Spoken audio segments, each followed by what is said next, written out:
ഒരുപാട് കാലമായിട്ട് നമ്മളെല്ലാവരും കുറ്റം പറഞ്ഞുകൊണ്ടിരുന്ന ഒരു കാര്യമാണ് ബജാജ് പ്രോപ്പറായിട്ടുള്ള അപ്ഡേറ്റ്സ് NS20 കൊടുക്കുന്നില്ല എന്നുള്ളത്. എന്തായാലും ഈ ഒരു 2024 മോഡലോട് കൂടിയിട്ട് ആ ഒരു കംപ്ലൈൻറ്റ് ബജാജ് അങ്ങ് തീർത്തിരിക്കുകയാണ്.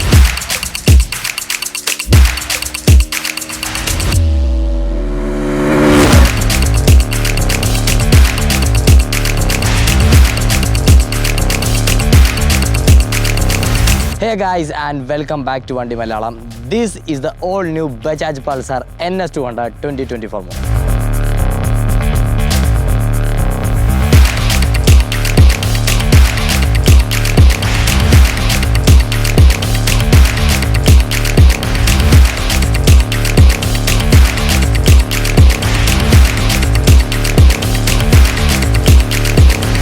അപ്പോൾ എന്തൊക്കെയാണ് പുതിയ അപ്ഗ്രേഡ്സ് ഈ ഒരു മോഡലിൽ വന്നിരിക്കുന്നത് എന്നുള്ളത് നമുക്ക് ഈ ഒരു വീഡിയോയിലൂടെ നോക്കാം. അതുപോലെ വീഡിയോയിലേക്ക് പോകുന്നതിന് മുമ്പ് a very big thanks to Royal Bajaj Kottayam for providing the bike. അപ്പോൾ നിങ്ങൾക്ക് പുതിയ Pulsar NS200 2024 model test ride ചെയ്യണമെന്നുണ്ടെങ്കിലോ അതിനെ പറ്റിയിട്ട് കൂടുതൽ ഡീറ്റെയിൽസ് അറിയണമെന്നുണ്ടെങ്കിലോ ബുക്ക് ചെയ്യണമെങ്കിലോ വാങ്ങണമെന്നുണ്ടെങ്കിലോ റോയൽ ബജാജ് കോട്ടയത്തെ കോൺടാക്ട് ചെയ്യാവുന്നതാണ്. അവരുടെ കോൺടാക്ട് ഡീറ്റെയിൽസ് ഒക്കെ തന്നെ നമ്മൾ ഡിസ്ക്രിപ്ഷനിൽ കൊടുക്കുന്നുണ്ട്. പുതിയ 2024 ബജാജ് പൾസറിൽ ബജാജ് കൊടുത്തിരിക്കുന്ന ഏറ്റവും ഇമ്പോർട്ടൻറ്റ് ആൻഡ് ഫസ്റ്റ് അപ്ഡേറ്റ് ആണ് ഈ കാണുന്ന powerful and stylish LED headlamp എന്നുള്ളത്. നമ്മുടെ 2023 പൾസറിന്റെ NS-ന്റെ റിവ്യൂവിൽ നമ്മൾ പറഞ്ഞിരുന്നു മറ്റ് അപ്ഡേറ്റ്സ് ഒക്കെ വന്നെങ്കിലും ഒരു മേജർ അപ്ഡേറ്റ് മിസ്സിംഗ് ആണ്, അത് അതിന്റെ LED ഹെഡ്ലാമ്പ് ആണെന്നുള്ളത്. പക്ഷേ ഈ ഒരു 2024 മോഡലിലേക്ക് വന്നപ്പോഴത്തേക്ക് ആ ഒരു കുറവും ബജാജ് നികത്തിയിരിക്കുകയാണ്. കാണാൻ വളരെ അഗ്രസീവായിട്ട് മസ്കുലർ ആയിട്ട് സ്റ്റൈലിഷ് ആയിട്ടുള്ള ഒരു ഡിസൈനാണ് ഇതിന് വന്നിരിക്കുന്നത്. അതുപോലെ തന്നെ വളരെ ബ്രൈറ്റ് കൂടിയാണ് ഈ ഒരു LED ഹെഡ്ലാമ്പ് എന്ന് പറയുന്നത്. അതായത് നമ്മുടെ DRL ഇടുമ്പോൾ തന്നെ അത്യാവശ്യം നല്ല ഒരു ബ്രൈറ്റ് ഫീലാണ് തരുന്നത്. പോരാത്തതിന് നമുക്ക് മെയിൻ ഹെഡ്ലാമ്പ് ഓൺ ഓഫ് ചെയ്യാനുള്ള സ്വിച്ചും ഈ ഒരു വാഹനത്തിൽ വരുന്നുണ്ട്. അപ്പോൾ നമ്മുടെ ആവശ്യാനുസരണം അത് ഓൺ ഓഫ് ആക്കിയിടാം. മെയിൻ ലൈറ്റ് ഓൺ ആകുമ്പോഴത്തേക്ക് നമ്മുടെ DRL ഒന്ന് ഡിം ആവും. പിന്നീട് ഹൈ ബീം ഇടുമ്പോഴത്തേക്ക് നല്ലൊരു പവർഫുൾ LED ഹെഡ്ലാമ്പ് പെർഫോമൻസ് ആണ് ഈ ഒരു ലൈറ്റിൻ്റെ ഭാഗത്തുനിന്ന് വരുന്നത്. അത്യാവശ്യം നല്ല വൈഡ് ലൈറ്റ് ത്രോ ഇതിൻ്റെ ഭാഗത്തുനിന്ന് വരുന്നുണ്ട്. അതായത് നമുക്ക് വശങ്ങൾ നല്ല വ്യക്തമായിട്ട് തന്നെ ഈ ഒരു ഹെഡ്ലാമ്പ് ഉപയോഗിച്ച് കാണാൻ സാധിക്കുന്നതാണ്. പിന്നീട് ഹൈ ബീം ഇടുമ്പോഴാണെങ്കിൽ കൂടി നല്ല ഒരു ഇലൂമിനേഷൻ ഈ ഒരു ലൈറ്റിൻ്റെ ഭാഗത്തുനിന്നുണ്ട്. പിന്നീട് എനിക്ക് തോന്നിയ ഒരു കാര്യം എന്താണെന്ന് വെച്ച് കഴിഞ്ഞാൽ നമ്മൾ പില്ലൻ ഇല്ലാണ്ട് ഇപ്പോൾ എൻ്റെ വെയിറ്റ് എന്ന് പറയുന്നത് ഒരു 70-75 കിലോ ആണ്. അപ്പം ആ ഒരു വെയിറ്റുള്ള ഒരാൾ മാത്രം ഇതിൽ യാത്ര ചെയ്യുന്ന സമയത്തേക്ക് കുറച്ച് എൻ്റെ ലെവലിനേക്കാളും കുറച്ച് താഴേക്കാണ് ഈ ഒരു ഹെഡ്ലാമ്പിൻ്റെ ഫോക്കസ് വരുന്നത്. എന്നാൽ സഗീഷിനെ ഞാൻ പില്ലൻ ഇരുത്തി ഓടിച്ച സമയത്ത് കറക്റ്റ് ലെവലിൽ തന്നെ അതിൻ്റെ ആ ഒരു ബീം പോയി. അതായത് ഹൈ ബീം ഇടുമ്പോഴത്തേക്ക് എനിക്ക് കറക്റ്റ് ആ ഒരു ഹൊറൈസൺ ലെവലിൽ തന്നെ എനിക്ക് ആ ഹൈ ബീം കിട്ടി. അപ്പോൾ എനിക്ക് തോന്നുന്നു ബജാജ് ഈ ഒരു ലൈറ്റിനെ ഫോക്കസ് ചെയ്തിരിക്കുന്നത് പില്ലനെയും കൂടെ വെച്ച് നമ്മൾ യാത്ര ചെയ്യുന്ന സമയത്ത് നമുക്ക് കറക്റ്റ് ആയിട്ടുള്ള ഒരു വിഷൻ കിട്ടുന്ന രീതിക്കാണ്. കാരണം മിക്ക വണ്ടികൾ നമ്മൾ കണ്ടിട്ടുണ്ട് പില്ലൻ കയറുമ്പോഴത്തേക്ക് എല്ലാം മുകളിലേക്ക് പോകും. അപ്പോഴത്തേക്ക് കറക്റ്റ് നമുക്ക് ആ ഒരു റോഡ് ക്ലിയർ ആയിട്ട് കാണാൻ സാധിക്കില്ല. എന്നാൽ NS-ലേക്ക് വരുമ്പോഴത്തേക്ക് നേരെ തിരിച്ചാണ്. നമുക്ക് ഒറ്റയ്ക്ക് സഞ്ചരിക്കുന്ന സമയത്തും പില്ലനായിട്ട് സഞ്ചരിക്കുന്ന സമയത്തും അത്യാവശ്യം നല്ല പോലെ തന്നെ മുന്നിലേക്കുള്ള റോഡ് ക്ലിയർ ആയിട്ട് കാണുന്ന രീതിക്കാണ് ഈ ഒരു ഹെഡ്ലാമ്പ് വന്നിരിക്കുന്നത്. പിന്നെ ഞാൻ പറഞ്ഞത് നല്ല പവർഫുൾ ആണ്, സ്റ്റൈലിഷ് ആണ്. ഈ വാഹനം റോഡിൽ കൂടെ പോകുമ്പോൾ ഒരുപാട് പേരുടെ അറ്റൻഷൻ സീക്കിംഗ് ആയിട്ടുള്ള ഒരു ഹെഡ്ലാമ്പ് ഡിസൈൻ കൂടിയാണ് വന്നിരിക്കുന്നത്. സോ കുറച്ച് ലേറ്റ് ആയിട്ട് കൊണ്ടുവന്ന ഒരു അപ്ഡേറ്റ് ആണെങ്കിൽ കൂടെ ദേ ഹാവ് നെയിൽഡ് ഇറ്റ്. വളരെ നല്ലൊരു ഡിസൈനും വളരെ നല്ലൊരു ഹെഡ്ലാമ്പുമാണ് ഇത് വന്നിരിക്കുന്നത്. രണ്ടാമത്തെ ഏറ്റവും വലിയ അപ്ഡേറ്റ് വന്നിരിക്കുന്നതാണ് മീറ്റർ കൺസോളിൽ. സോ ഏറ്റവും പുതിയ ബജാജ് പൾസർ NS200 2024 മോഡലിൽ നമുക്കൊരു fully digital reverse LCD instrument കൺസോളാണ് വന്നിരിക്കുന്നത്. അതും ബ്ലൂടൂത്ത് കണക്ടിവിറ്റിയും 10x10 നാവിഗേഷനോട് കൂടിയിട്ട്. ആദ്യം ഇത് ഇറങ്ങിയപ്പോൾ ഫോട്ടോസിലൊക്കെ ഈ ഒരു മീറ്റർ കണ്ടെങ്കിലും എനിക്കത് അത്ര ഇഷ്ടപ്പെട്ടിരുന്നില്ല. പക്ഷേ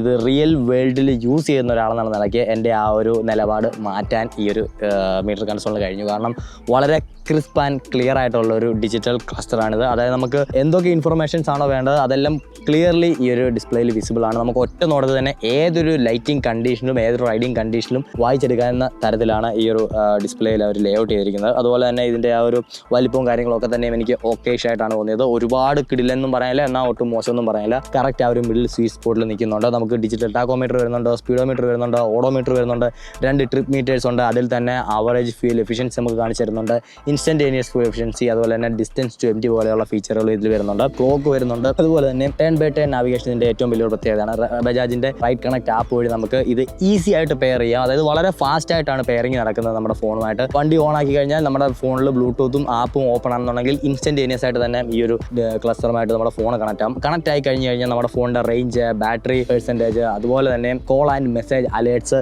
ഈ ഒരു ഡിസ്പ്ലേ കാണാൻ സാധിക്കും. കൂടെ നമുക്ക് കോൾ വന്നു കഴിഞ്ഞാൽ നമ്മുടെ കോൺടാക്റ്റിൽ സേവ് ചെയ്തിരിക്കുന്ന അതേ നെയിമിൽ തന്നെ ഈ ഒരു ഡിസ്പ്ലേയിലും കാണിച്ചു തരുന്നതായിരിക്കും. കോൾ നമുക്ക് അറ്റൻഡും റിജക്റ്റും ചെയ്യാൻ സാധിക്കും. നമ്മുടെ ഫോണിൽ ഒന്ന് തൊടുക പോലും വേണ്ടാണ്ട് ഇവിടെയുള്ള മോഡ് ബട്ടണിൽ സിംഗിൾ പ്രസ് ചെയ്ത് കഴിഞ്ഞാൽ നമുക്ക് കോൾ അറ്റൻഡ് ചെയ്യാൻ സാധിക്കും. അതേ മോഡ് ബട്ടണിൽ തന്നെ ലോങ് പ്രസ് ചെയ്ത് കഴിഞ്ഞാൽ നമുക്ക് കോൾ എൻഡ് ചെയ്യാനും സാധിക്കും. ഓൺ കോൾ ടൈമിൽ കോൾ ഡ്യൂറേഷൻ നമുക്ക് ഈ ഒരു മീറ്റർ കൺസോൾ കാണാൻ സാധിക്കുന്നതാണ്. സോ അത്രയൊക്കെ ഫീച്ചേഴ്സാണ് അതിൽ വന്നിരിക്കുന്നത്. പിന്നീട് നമുക്ക് 10x10 നാവിഗേഷൻ ഉണ്ട്. മാപ്പിൾസ് എന്ന് പറയുന്ന ആ ഒരു ആപ്പ് വഴിയാണ് മാപ്പ് വർക്ക് ചെയ്യുന്നത്. സോ ഗൂഗിൾ മാപ്പ് സപ്പോർട്ടർ അല്ല, ബട്ട് ഞാൻ യൂസ് ചെയ്തതിൽ വെച്ചിട്ട് അത്യാവശ്യം നമ്മൾ സെർച്ച് ചെയ്യുന്ന സ്ഥലങ്ങളൊക്കെ തന്നെയും ഈ ഒരു മാപ്പിനകത്ത് കാണിച്ചു തരും. അപ്പം അത് യൂസ് ചെയ്ത് നമുക്ക് വാഹനം ഓടിക്കാം. അപ്പം ഓടിക്കുന്ന സമയത്ത് ആ മാപ്പിൻ്റെ ആക്യുറസിയും കാര്യങ്ങളൊക്കെ തന്നെ എനിക്ക് ഓക്കേഷ് ആയിട്ടാണ് തോന്നിയത്. നമ്മളെ ഇടയ്ക്ക് വഴിതെറ്റിച്ച് വിടുന്ന പരിപാടികളൊന്നും ഞാൻ യൂസ് ചെയ്ത സമയത്ത് എനിക്ക് അത്ര ഫീൽ ചെയ്തിട്ടില്ല. അപ്പോൾ നമുക്ക് ഈ ഒരു ഡിസ്പ്ലേയുടെ ഈ ഒരു പോർഷനിൽ തന്നെ ആ 10x10 കാണിച്ചു തരുന്നതാണ്. പോരാതെ തന്നെ നമുക്ക് ഡിസ്റ്റൻസ് ടു അറൈവൽ, അതുപോലെ തന്നെ ടൈം ടു അറൈവൽ പോലെയുള്ള ഇൻഫർമേഷൻസും ഈ ഒരു ഡിസ്പ്ലേ തന്നെ നമുക്ക് കാണിച്ചു തരും. സോ അങ്ങനെ നോക്കിക്കഴിഞ്ഞാൽ അത്യാവശ്യം അഡ്വാൻസ്ഡ് ആയിട്ടുള്ള ഈ ഒരു 2024 സ്റ്റാൻഡേർഡ്സ് പ്രകാരം നമുക്ക് വേണ്ട ഫീച്ചേഴ്സ് ഒക്കെ തന്നെ ഈ ഒരു മീറ്റർ കൺസോളിൽ വരുന്നുണ്ട്. വളരെ ബ്രൈറ്റ് ആയിട്ടുള്ള ഒരു ഡിസ്പ്ലേ ആയതുകൊണ്ട് തന്നെ നമുക്ക് രാത്രി കാലങ്ങളിൽ യൂസ് ചെയ്യുമ്പോൾ ബുദ്ധിമുട്ട് ഒഴിവാക്കാനായിട്ട് ഹെഡ് ലാമ്പിൻ്റെ സ്വിച്ച് ഓൺ ആക്കുന്നതോടെ തന്നെ ഈ ഒരു ഡിസ്പ്ലേ കുറച്ച് ഡിം ആയിട്ട് തരും. സോ നമുക്ക് വാഹനം ഓടിക്കുന്ന ആളുടെ മുഖത്തേക്ക് ഒരുപാട് വെട്ടമടിച്ചിട്ട് നമുക്ക് രാത്രിയിൽ അതൊരു അനോയിങ് ആയിട്ട് മാറുന്നതിൽ നിന്നും സഹായിക്കാനാണ് ആ ഒരു ഫീച്ചർ വന്നിരിക്കുന്നത്. അതുപോലെ തന്നെ നമുക്കിത് ഷിഫ്റ്റ് ലൈറ്റ് വരുന്നുണ്ട്. അതുപോലെ തന്നെ റൈറ്റ് കണക്റ്റ്, ബ്ലൂടൂത്തിൻ്റെയും സ്റ്റാറ്റസും കാര്യങ്ങളൊക്കെ തന്നെ ആ ലൈറ്റിൽ കൂടെ തന്നെ അറിയാവുന്നതാണ്. അപ്പോൾ നമുക്ക് റെഡ്, ബ്ലൂ, ഗ്രീൻ എന്നിങ്ങനെ 3 ലൈറ്റ് വെച്ചിട്ടാണ് നമുക്ക് ഇൻഡിക്കേറ്റ് ചെയ്യാൻ സാധിക്കുന്നത്. അപ്പോൾ അതും ഈ ഒരു ഡിസ്പ്ലേയിലേക്ക് ബജാജ് ഇൻക്ലൂഡ് ചെയ്തിട്ടുണ്ട്. അതേപോലെ ഈ ഒരു ഡിസ്പ്ലേയുടെ അടുത്ത് തന്നെ നമുക്കൊരു USB ചാർജിങ് പോർട്ടും കാണാൻ സാധിക്കുന്നതാണ്. വിത്ത് ക്യാപ്പാണ് വന്നിരിക്കുന്നത്. സോ വെള്ളം ഇറങ്ങി അത് ഡാമേജ് ആവുന്നുള്ള പേടി വേണ്ട. അതുപോലെ തന്നെ നമുക്ക് ഈ ഒരു സ്ഥലത്ത് തന്നെ വന്നിരിക്കുന്നതുകൊണ്ട് മൊബൈൽ ഹോൾഡേഴ്സ് വെച്ച് നമ്മുടെ ഫോൺ അതിൽ വെച്ച് കഴിഞ്ഞാൽ വളരെ ഈസി ആയിട്ട് തന്നെ അത് ആക്സസ് ചെയ്ത് ചാർജ് ചെയ്യാനും സാധിക്കുന്നതാണ്. ഇപ്പം മൊത്തത്തിൽ നോക്കി കഴിഞ്ഞാൽ കണക്ടിവിറ്റി അല്ലെങ്കിൽ ഇൻസ്ട്രുമെന്റ് കൺസോൾ ആ ഒരു ഡിജിറ്റൽ കാര്യങ്ങൾ നോക്കുമ്പോഴത്തേക്ക് കുറച്ച് അപ്ഡേറ്റഡ് ആയിട്ട് തന്നെയാണ് പുതിയ പൾസർ വന്നിരിക്കുന്നത്. Switch gears, handle bar, levers ഒക്കെ തന്നെ സെയിം ആണ് പ്രീവിയസ് ജനറേഷനെ വെച്ച് നോക്കുമ്പോഴത്തേക്ക്. പിന്നെ ആകെപ്പാടെ ഒരു വ്യത്യാസം ഞാൻ നേരത്തെ പറഞ്ഞല്ലോ, ഇവിടെ ഒരു മോഡ് ബട്ടൺ വന്നുള്ളത് മാത്രമാണ്. അത് വെച്ച് നിർത്തിക്കഴിഞ്ഞാൽ ബാക്കി എല്ലാം തന്നെ സെയിം ആണ്. നമുക്ക് ആ പഴയ പോലെയുള്ള ബ്ലൂ ബാക്ക് ലൈറ്റോടെയുള്ള സ്വിച്ച് ഗിയേഴ്സ് ആണ് വരുന്നത്. അതിന്റെ ക്വാളിറ്റിയും കാര്യങ്ങളൊക്കെ ഓക്കേഷ് എന്നേ ഉള്ളൂ. വലിയ ഒരു എക്സ്ട്രീംലി ഗുഡ് എന്നൊന്നും പറയാനില്ല. ബജാജ് സ്റ്റാൻഡേർഡ്സ് പ്രകാരമുള്ള ഒരു ക്വാളിറ്റി നമുക്ക് അതിലെല്ലാം കാണാൻ സാധിക്കും. പിന്നീട് മിറേഴ്സ് നോക്കുകയാണെന്നുണ്ടെങ്കിൽ എസ്തെറ്റിക്കലി ഇത് കാണാൻ നല്ല രസമാണ്. പക്ഷേ ബാക്കിലുള്ളത് അത്ര നമുക്ക്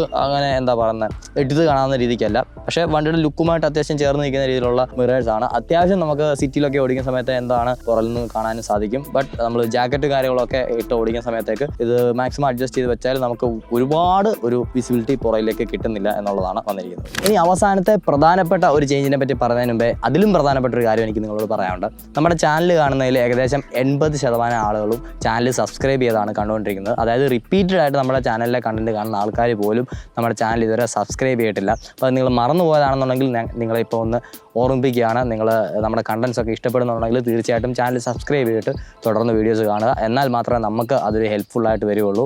എന്നാലേ നമുക്ക് നിങ്ങളിങ്ങനെ ഡിമാൻഡ് ചെയ്യുന്ന സമയത്തേക്ക് അല്ലെങ്കിൽ പുതിയ പുതിയ വാഹനങ്ങൾ ഇറങ്ങുമ്പോൾ എത്രയും പെട്ടെന്ന് എത്രയും നല്ല ക്വാളിറ്റിയിൽ നിങ്ങൾക്ക് പ്രസൻറ്റ് ചെയ്യാനായിട്ട് നമ്മളെ കൊണ്ട് സാധിക്കുള്ളൂ. അപ്പോൾ എന്തായാലും നിങ്ങൾ കണ്ടുകൊണ്ടിരിക്കുന്നവരെ സബ്സ്ക്രൈബ് ചെയ്തിട്ടില്ലെങ്കിൽ തീർച്ചയായിട്ടും ഒന്ന് സബ്സ്ക്രൈബ് ചെയ്യുക. അതുപോലെ തന്നെ വീഡിയോ ഇഷ്ടപ്പെട്ട് കഴിഞ്ഞാൽ നിങ്ങളുടെ ഫ്രണ്ട്സിനൊക്കെ ഒന്ന് ഷെയർ ചെയ്ത് കൊടുക്കുക.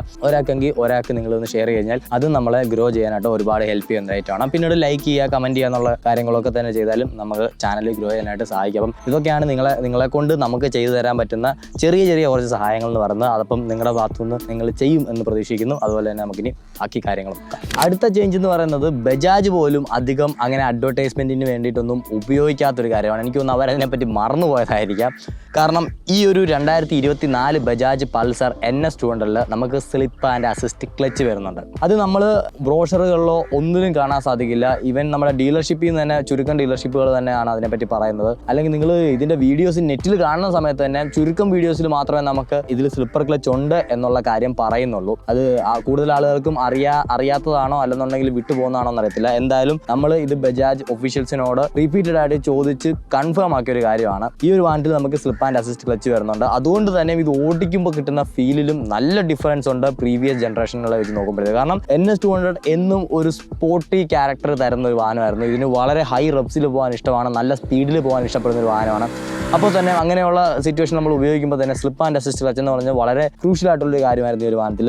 ഇത് ഒരുപാട് മുന്നേ തന്നെ ബജാജ് കൊടുക്കേണ്ടതായിരുന്നു. പക്ഷേ ഈ ഒരു 2024 അപ്ഡേറ്റിൻ്റെ ഭാഗമായിട്ട് അവർ ഈ ഒരു വാഹനത്തിൽ finally slip and assist clutch കൊടുത്തിരിക്കുകയാണ്. അത് വളരെ ബ്യൂട്ടിഫുൾ ആയിട്ട് തന്നെ ഈ ഒരു വാഹനത്തിൽ വർക്ക് ചെയ്യുന്നതെന്നും എനിക്ക് നിങ്ങളെ അറിയിക്കാനുണ്ട്. കാരണം നിങ്ങൾ എത്ര ഹൈ റബ്ബിൽ പോകുന്ന സമയത്താണെങ്കിലും പെട്ടെന്ന് മൾട്ടിപ്പിൾ ഗിയേഴ്സ് നിങ്ങൾക്ക് ഡൗൺ ഷിഫ്റ്റ് ചെയ്യണമെന്നുണ്ടെങ്കിൽ ഒന്നിനെ പറ്റിയും ചിന്തിക്കാണ്ട് നമുക്ക് ചുമ്മാ ടക്കെന്ന് ഡൗൺ ഷിഫ്റ്റ് ചെയ്ത് കൊടുക്കാം. നിങ്ങളുടെ റിയർ വീല് ലോക്കപ്പ് ആവുമെന്ന് മാത്രമല്ല വളരെ സ്മൂത്ത് ആയിട്ടാണ് ആ ഒരു ട്രാൻസിഷൻ വരുന്നത്. നമുക്ക് ഒരിക്കലും വണ്ടിയിൽ നിന്ന് ഒരു ജെർക്ക് ഫീലോ അല്ലെങ്കിൽ പെട്ടെന്ന് ഒരു പിടുത്തമോ ഒന്നും തന്നെ ഫീൽ ചെയ്യില്ല. പ്രീവിയസ് ജനറേഷൻ NS200 യൂസ് ചെയ്യുന്നവർക്ക് അറിയാമായിരിക്കും. നിങ്ങൾക്ക് പെട്ടെന്ന് ഡൗൺ ഷിഫ്റ്റ് ചെയ്ത് കഴിഞ്ഞാൽ വണ്ടിയുടെ ഭാഗത്തുനിന്ന് നല്ലൊരു പിടുത്തം നമുക്ക് ഫീൽ ചെയ്യും, ബാക്ക് വീൽ പെട്ടെന്ന് തന്നെ ലോക്കും ആവും. പക്ഷേ ഈ ഒരു ബൈക്കിൻ്റെ ഭാഗത്തു നിന്ന് അങ്ങനെ ഒന്നും തന്നെ ഉണ്ടായില്ല. വളരെ സ്മൂത്ത് ആയിട്ടുള്ള ഗിയർ ഷിഫ്റ്റിംഗ് എക്സ്പീരിയൻസ് ആണ് നമുക്കുള്ളത്. അതുപോലെ വാഹനത്തിൻ്റെ ഓവറോൾ വെയ്റ്റിലും ചെറിയൊരു ചേഞ്ച് സംഭവിച്ചിട്ടുണ്ട്. അതായത് ഫ്രണ്ട് ആൻഡ് ബാക്ക് വീലുകളുടെ വെയിറ്റ് ബജാജ് റെഡ്യൂസ് ചെയ്തിട്ടുണ്ട്. ഏകദേശം 1.5 കിലോഗ്രാമോളമാണ് കുറഞ്ഞത്. അത് നമുക്ക് കേൾക്കുമ്പോൾ വലിയൊരു ഫിഗറായിട്ട് തോന്നില്ല, പക്ഷേ വീൽസിലാണ് അത് കുറഞ്ഞിരിക്കുന്നത്. അതുകൊണ്ട് തന്നെ വാഹനത്തിൻ്റെ അൺസ്പ്രങ് മാസ് കുറച്ചും കൂടെ കുറഞ്ഞ് നമുക്ക് കുറച്ചും കൂടെ ലൈറ്റർ ഫീലാണ് വാഹനത്തിൻ്റെ ഭാഗത്തുനിന്ന് വരുന്നത്. നല്ല ഫ്ലിക്കബിലിറ്റി ഉണ്ട്. അതുപോലെ തന്നെ ഓടിക്കുന്ന സമയത്താണെങ്കിൽ നല്ല ഒരു ലൈറ്റ് ഫീല് വാഹനത്തിൻ്റെ ഭാഗത്തുനിന്ന് കിട്ടുന്നുണ്ട്. ഫ്രണ്ടിൽ നമുക്കിപ്പോഴും 100/80 സെക്ഷൻ ടയറാണ് വരുന്നത്. ബാക്കിൽ 130/70 MRFിൻ്റെ സാപ്പർ എസ് സീരീസ് ടയേഴ്സാണ് വന്നിരിക്കുന്നത്. നൈലോ ഗ്രിപ്പ് ടയേഴ്സാണ്. എന്നാലും ഇതിന് മുമ്പ് വന്നിരുന്ന വാഹനങ്ങളെക്കാളൊക്കെ തന്നെ കുറച്ചും കൂടെ ഗ്രിപ്പ് ലെവൽസ് കൂടുതൽ ഓഫർ ചെയ്യുന്നുണ്ട് ഈ ഒരു ടയർ. അതിപ്പം വെറ്റിലായിക്കോട്ടെ ഡ്രൈയിലായിക്കോട്ടെ നമുക്ക് അത്യാവശ്യം നല്ല കോൺഫിഡൻസ് ഈ ഒരു ടയർസിൻ്റെ ഭാഗത്തുനിന്ന് വരുന്നത്. അതിപ്പോൾ ബ്രേക്കിങ്ങിലും സ്ട്രേറ്റ് ലൈൻ സ്റ്റെബിലിറ്റിയിലും കോർണേഴ്സിലും ഒക്കെ തന്നെ പ്രീവിയസ് ജനറേഷനെ അപേക്ഷിച്ച് നോക്കുമ്പോഴത്തേക്ക് കുറച്ചും കൂടെ ബെറ്റർ ഫീഡ്ബാക്കും കോൺഫിഡൻസ് ലെവൽസും ഈ ഒരു ടയറിൽ നിന്ന് കിട്ടുന്നുണ്ട്. സോ എന്തുകൊണ്ടും നേരത്തേക്കാളും കുറച്ചും കൂടെ ബെറ്റർ ആയിട്ടുള്ള ടയർസ് എന്ന് പറയാൻ സാധിക്കും. എന്നാലും നിങ്ങളൊരു പെർഫോമൻസ് ഓറിയൻറ്റഡ് ടയറിൽ നിന്ന് പ്രതീക്ഷിക്കുന്ന അത്ര ഗ്രിപ്പ് പ്രതീക്ഷിക്കില്ല. നേരത്തെ ഉണ്ടതിനേക്കാളും ഫാർ ബെറ്റർ എന്ന് എനിക്ക് പറയാനുള്ളൂ. അതുപോലെ തന്നെ ബ്രേക്കിംഗ് നോക്കിക്കഴിഞ്ഞാൽ നമുക്ക് ഫ്രണ്ടിൽ 300 mm ഡിസ്ക് ബ്രേക്കാണ് വരുന്നത്. ബാക്കിൽ നമുക്ക് 230 mm ആണ്. ഫ്രണ്ടിൽ ഗ്രെമിക്കയുടെ 2 piston കാലിപ്പർ നമുക്ക് വരുന്നുണ്ട്. വളരെ കിടിലൻ ബ്രേക്കിംഗ് തന്നെ വേണം പറയാനായിട്ട്. കാരണം ഒരു പെർഫോമൻസ് ഓറിയൻറ്റഡ് നേക്കഡ് സ്ട്രീറ്റ് മോഡലാണ്. അതിൻ്റേതായിട്ടുള്ള ഒരു ബ്രേക്കിംഗ് പെർഫോമൻസ് കാഴ്ചവെക്കുന്നുണ്ട്. പോരാത്തതിന് ഇപ്പോൾ ഇത് ഡുവൽ ചാനൽ ABS-ഉം കൂടിയാണ്. അതുകൊണ്ട് തന്നെ സേഫ്റ്റിയുടെ കാര്യം നിങ്ങൾ ഒട്ടും തന്നെ പേടിക്കേണ്ട കാര്യമില്ല. നമുക്ക് നല്ല രീതിക്കുള്ള ഒരു ബ്രേക്കിംഗ് കോൺഫിഡൻസും ഫീഡ്ബാക്കും ഈ ഒരു ബ്രേക്കിൻ്റെ ഭാഗത്തുനിന്ന് വരുന്നുണ്ട്. ഇനി നമുക്ക് ഇതിൻ്റെ ABS ഒന്ന് ടെസ്റ്റ് ചെയ്ത് നോക്കാം. ഡ്യുവൽ ചാനൽ ABS ആണ് വന്നിരിക്കുന്നത്. അപ്പോൾ ഒരു 80 കിലോമീറ്റർ വന്നിട്ട് നമുക്ക് ഹാർഡായിട്ട് ബ്രേക്ക് ചെയ്ത് നോക്കാം എങ്ങനെയുണ്ട്, വർക്ക് ചെയ്യുന്നുണ്ടോ ഇല്ലയോ എന്നുള്ളത്.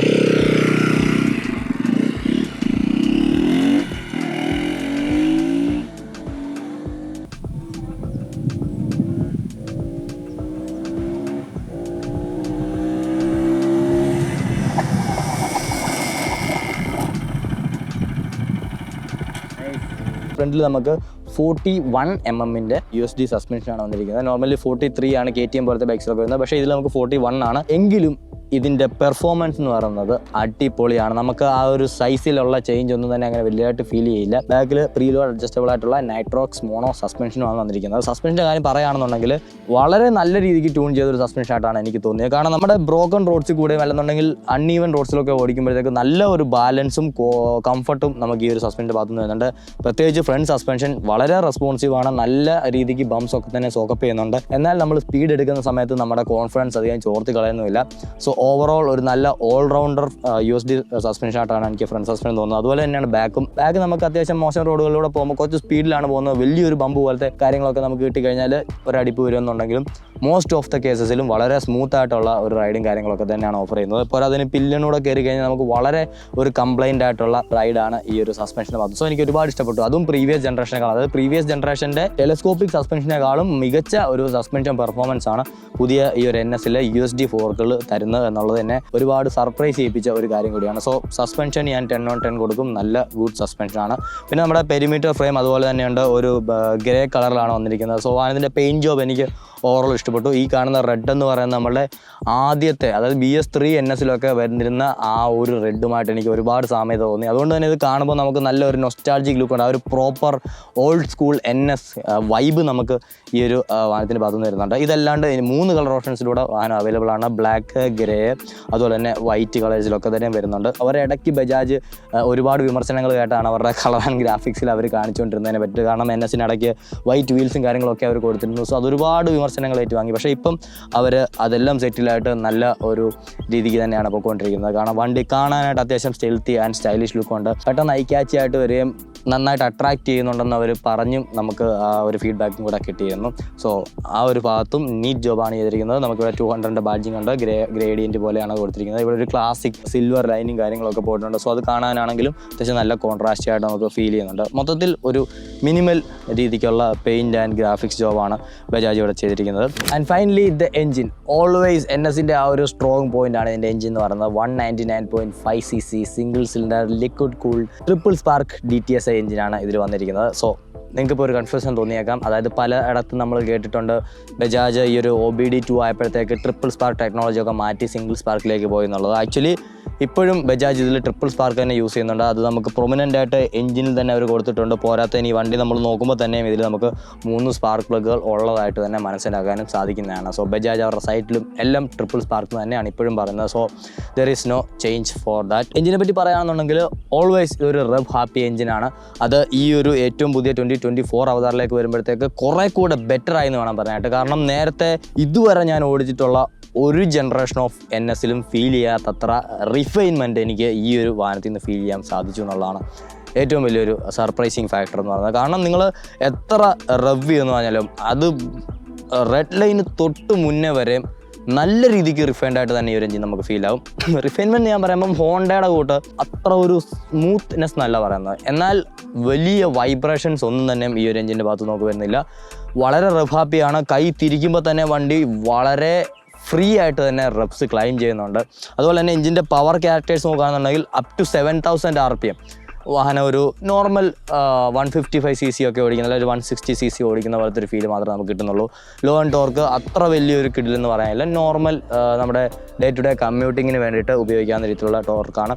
ഈവൻ 60 കയറി പോലും നമുക്ക് 42 to 45 km/h സ്പീഡ്സ് വരെ ലോ സ്പീഡ്സിൽ എഞ്ചിൻ നോക്കിങ് ഇല്ലാണ്ട് ഓടിക്കാൻ സാധിക്കുന്നതാണ്. അവിടുന്ന് കൈ കൊടുത്തു കഴിഞ്ഞാൽ അത്യാവശ്യം ക്ലീൻ ആയിട്ട് തന്നെ പുൾ ചെയ്യുന്നതാണ്. പക്ഷേ പെർഫോമൻസ് കിടക്കുന്നത് ആഫ്റ്റർ 7000 RPM ആണ്. 7000 to ഓൾമോസ്റ്റ് 10,000 RPM വരെ വണ്ടി നല്ല രീതിക്ക് ആ ഒരു 200cc പെർഫോമൻസ് നമുക്ക് കാഴ്ചവെച്ച് തരും.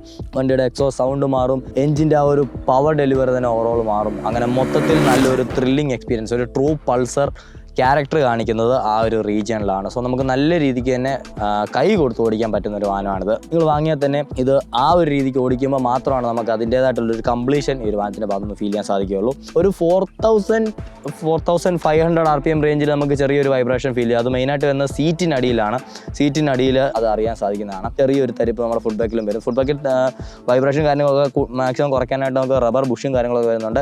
എങ്കിൽ കൂടിയും ചെറിയ രീതിക്കുള്ളൊരു തരിപ്പ് ഫുഡ് ബാക്കിൽ വരും. പക്ഷേ അല്ലാത്ത പക്ഷം ഹാൻഡിൽ ബാറിലാണെങ്കിലും ടാങ്കിൻ്റെ സൈഡിലാണെങ്കിലും ഒക്കെ തന്നെ വണ്ടി നല്ല സ്മൂത്ത് ആയിട്ടുള്ളൊരു പെർഫോമൻസ് ആണ്. ഇനി ക്രൂസിംഗ് സ്പീഡ് നോക്കിയാൽ തന്നെ നമുക്ക് ഓൾ ഡേ ഇതിൽ 100+ ക്രൂസ് ചെയ്യാൻ സാധിക്കും. എൻ്റെ ഒരു കാഴ്ചപ്പാടിൽ ഇതിൻ്റെ സ്വീറ്റ് സ്പോട്ട് എന്ന് പറയാനായിട്ട് നമുക്ക് ഹൈവേസിൽ 100 to 115 km/h ക്രൂസ് ചെയ്ത് പോകാൻ സാധിക്കുന്നതാണ്. ആ ഒരു RPM റേഞ്ചിൽ വണ്ടി വളരെ കാമായിട്ട് നമുക്ക് ഓൾ ഡേ അങ്ങനെ തന്നെ പോകാനായിട്ട് സാധിക്കും. നോർമൽ നമ്മുടെ സിറ്റി യൂസിനും കാര്യങ്ങളൊക്കെ ആണെന്നുണ്ടെങ്കിൽ അപ് ടു 85-90 km ഒക്കെ പോകുമ്പോഴാണെങ്കിലും നല്ല സ്മൂത്ത് പെർഫോമൻസ് ആണ്. അതിൽ താഴെ നിങ്ങൾക്ക് പോകാം, വളരെ ശാന്തമായിട്ട് ഓടിച്ചു. അപ്പം ഞാൻ ഈ പറഞ്ഞ പോലെയുള്ള ഒരു ത്രില്ല് നമുക്ക് കിട്ടില്ല. ഒരു നോർമൽ ബൈക്ക് ഓടിക്കുന്ന ഫീൽ മാത്രമേ വരുള്ളൂ. പക്ഷേ നന്നായിട്ട് റവ് ഹാപ്പി എഞ്ചിനാണ്. അപ്പോൾ അതുപോലെ തന്നെ സൗണ്ടിൻ്റെ കാര്യം, പക്ഷേ സൗണ്ടിൽ എനിക്കൊരു വ്യത്യാസം തോന്നുന്നത് നമ്മുടെ ഇതിന് മുന്നേ ഉണ്ടായിരുന്ന 2023 മോഡലിനേക്കാളും കുറച്ചും കൂടെ ഒന്ന് സൗണ്ട് കുറഞ്ഞ പോലെയുള്ള ഒരു ഫീലിംഗ് എനിക്ക് തോന്നുന്നു. കാരണം 2023 സൗണ്ട് അടിപൊളിയായിരുന്നു. നമുക്ക് ഓൾമോസ്റ്റ് ഡ്യൂക്കിനോടൊക്കെ തന്നെ സാമ്യത വരുന്ന, പഴയ ജനറേഷൻ ഡ്യൂക്കിനോടൊക്കെ തന്നെ സാമ്യതയുള്ള രീതിക്കുള്ള ഒരു സൗണ്ട് ആയിരുന്നു. ഇപ്പോഴും അതേ ക്യാരക്ടർ ഉണ്ട്, പക്ഷേ കുറച്ചൊന്ന് സെറ്റിലായ പോലെയുള്ള ഒരു സൗണ്ടാണ് വരുന്നത്. എങ്കിലും ഞാൻ ഈ പറഞ്ഞ പോലെ ഒരു 5000 RPM അബോ കൈ കൊടുക്കുമ്പോഴത്തേക്ക് ആ ഒരു റേസി സൗണ്ട് ഈ ഒരു എഞ്ചിൻ്റെ ഭാഗത്ത് നിന്ന് വരും. നമുക്ക് അണ്ടർബെല്ലി എക്സോസ്റ്റ് ആണ്. അത് മാസ് സെൻട്രലൈസേഷനെ ഒരുപാട് ഈ ഒരു വാഹനത്തിൽ ഹെൽപ്പ് ചെയ്യുന്നുണ്ട്. അതായത് വളരെ കിഡിലനായിട്ട് ഫ്രണ്ടിലേക്കാണ് നമ്മുടെ വെയിറ്റ് വന്നിരിക്കുന്നത്. കൂടുതൽ നമുക്ക് ഈ ഒരു പോർഷനിലാണ് വാഹനത്തിൻ്റെ വെയിറ്റ് ഫീൽ ചെയ്യുന്നത്. അതുകൊണ്ട് തന്നെ നമുക്കിത് ഉപയോഗിക്കുന്ന സമയത്തും വളരെ കോൺഫിഡൻ്റ് ആയിട്ടുള്ള ഒരു ഹാൻഡ്ലിംഗ് ക്യാരക്ടറിസ്റ്റിക്സ് ഇതിൻ്റെ ഭാഗത്ത് നിന്ന് കിട്ടുന്നുണ്ട്. ഹാൻഡ്ലിങ്ങിൻ്റെ കാര്യം ഞാൻ പറയാൻ വിട്ടുപോയി. അത് ഈ എഞ്ചിൻ കഴിഞ്ഞ് ഞാൻ ഇപ്പം തന്നെ പറഞ്ഞുതരാം. മൈലേജ് നോക്കുകയാണെന്നുണ്ടെങ്കിൽ നമുക്ക് കിട്ടിയത് ഓൺ ആൻ ആവറേജ് 35 km/l ആണ്. അത് നമ്മുടെ ഒരു ഉപയോഗം കൂടെ വെച്ചിട്ടാണ്. ഞങ്ങൾ അത്യാവശ്യം നല്ല അഗ്രസീവായിട്ട് തന്നെയാണ് വാഹനം യൂസ് ചെയ്തത്. അപ്പം ആ ഒരു യൂസിന് 35 എന്ന് പറയുന്നത് അത്യാവശ്യം ഒരു ഫെയർ മൈലേജായിട്ട് തന്നെയാണ് എനിക്ക് തോന്നുന്നത്. പക്ഷേ നിങ്ങളൊരു മയത്തിലൊക്കെ ഡേ ടു ഡേ ലൈഫിൽ ഉപയോഗിക്കുകയാണെന്നുണ്ടെങ്കിൽ 46 ഒക്കെ കിട്ടാനായിട്ട് ചാൻസ് ഉണ്ട്. അല്ല ഹൈവേസിൽ നമ്മൾ ക്രൂസ് ചെയ്യുന്ന സമയത്താണെന്നുണ്ടെങ്കിലും 40 above നിങ്ങൾക്ക് ഇതിൽ മൈലേജ് കിട്ടാനായിട്ടുള്ള എല്ലാ സാധ്യതകളും ഞാൻ കാണുന്നുണ്ട്. പിന്നെ ഹീറ്റിംഗ് എന്ന് പറയുന്ന സാധനം നിങ്ങൾ നോക്കുക വേണ്ട. ഹീറ്റ് ആവും, ഫാൻ ഓൺ ആവും, പക്ഷേ വളരെ മിനിമൽ ഫാൻ നോയ്സ് മാത്രമേ വരുന്നുള്ളൂ. ഒരു 200cc വെച്ച് നോക്കുമ്പോഴത്തേക്ക് നമുക്കത് വലിയൊരു നോയ്സ് ആയിട്ട് കാണാൻ സാധിക്കില്ല. നോർമൽ ഒരു ഫാൻ നോയ്സേ ഉള്ളൂ. ഇനി നമുക്ക് ഇതിൻ്റെ എക്സോസ്റ്റ് നോട്ട് കേട്ട് നോക്കാം.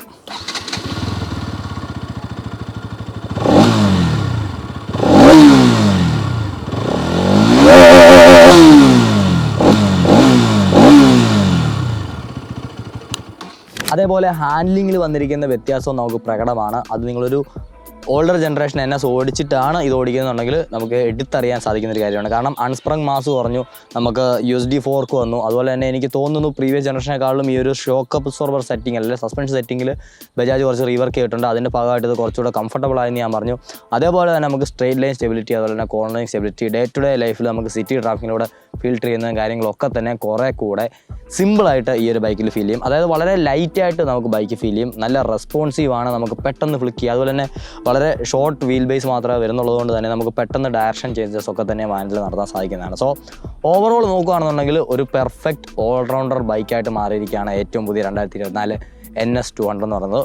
എക്കാലത്തെയും യൂത്തിൻ്റെ one of the most interested ബൈക്കുകളൊന്നാണ് NS 200 എന്ന് പറയുന്നത്. അതിന് ഈ ഒരു കുറച്ച് കാലങ്ങൾക്ക് മുമ്പ് വരെ അധികം ആളുകൾ അങ്ങനെ കൺസിഡർ ചെയ്യാതെ വെച്ചിരുന്നത് ഇതിൽ കാലത്തിനനുസരിച്ചുള്ള അപ്ഡേറ്റ്സ് ബജാജ് കൊണ്ടുവന്നിട്ടില്ല എന്നുള്ളൊരു കാരണം കൊണ്ട് മാത്രമായിരുന്നു.